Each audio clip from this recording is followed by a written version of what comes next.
Hello guys, welcome to the channel. Today I'm going to show you how to make a fermented hot sauce. Join me!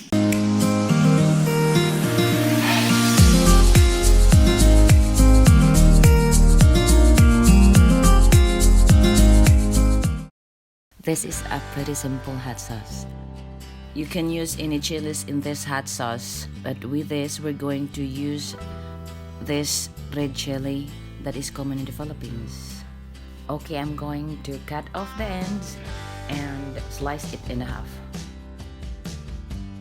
There's no need to get fancy because they're just going to get blended anyway. So now I get a big jar and I'm just gonna toss these guys inside like this. So next, I am making up a brine solution made up of distilled water and sea salt.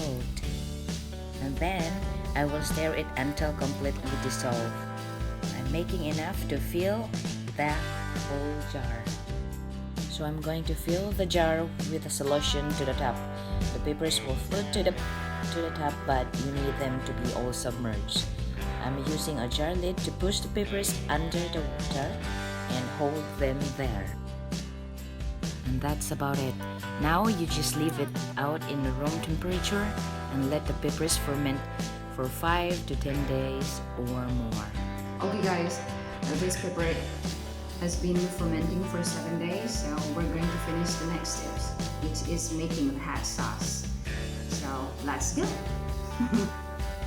Now I'm going to strain out the peppers through the screen.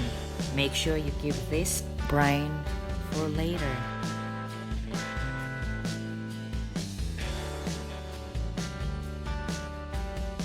The next step is to take 10 cloves of garlic and cut them into thin slices.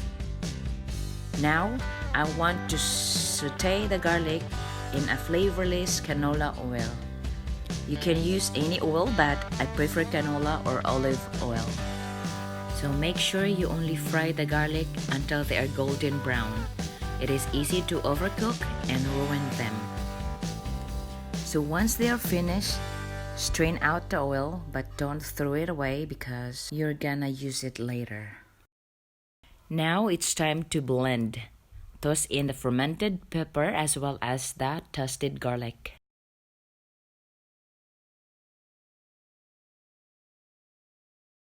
Next, I am adding a cup of white vinegar, and you can add more or less depending on how many peppers you are using. And I'm also throwing in 5 of these tiny super hot chilies just to add some flavor. Now, the last thing I'll add to the blender is half of my brine solution from the fermentation. Then, it's time to blend. I am making the hot sauce extra smooth, but you can make it as chunky as you want. After it is pretty smooth, I'm adding half of the oil from the fried garlic.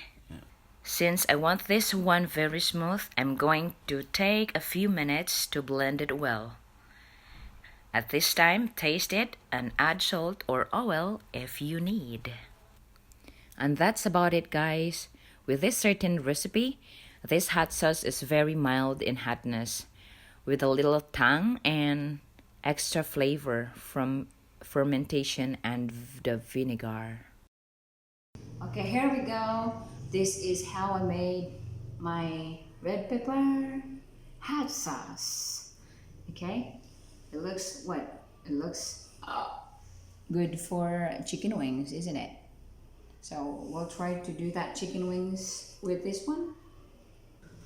If you like this video, make sure you subscribe. And please don't forget to hit that notification bell button for you to get notified for the next one, okay?